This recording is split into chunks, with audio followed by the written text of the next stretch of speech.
My father rises early and he makes his sup of tea. He lights the kitchen stove and then he calls me. Well, his days are often empty, there's nothing left to do, and he sits and tells me stories of the traveling life he knew. In the evening they would meet in lonely country lanes. I feel the way you'd hear a collie bird, and they pass the time away with talks about the day, standing around the campfire in the dark. My mother likes the house, the hot water and the rooms. It's warm in the winter, she's handy with the broom. Sometimes she makes cold cannon, more often griddled bread. There's a hunger deep inside her for the traveling life that's dead. In the evening she would lift the black pots from the coal.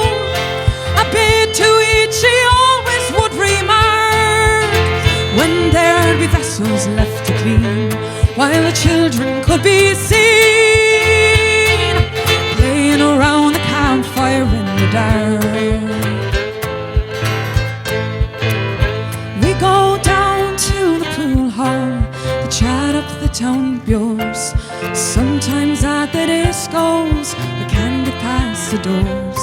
We're still tinkers to them, it's raw and at our ears. We're still the awful strangers after all these years. And I think about my own life, the way that it'll be.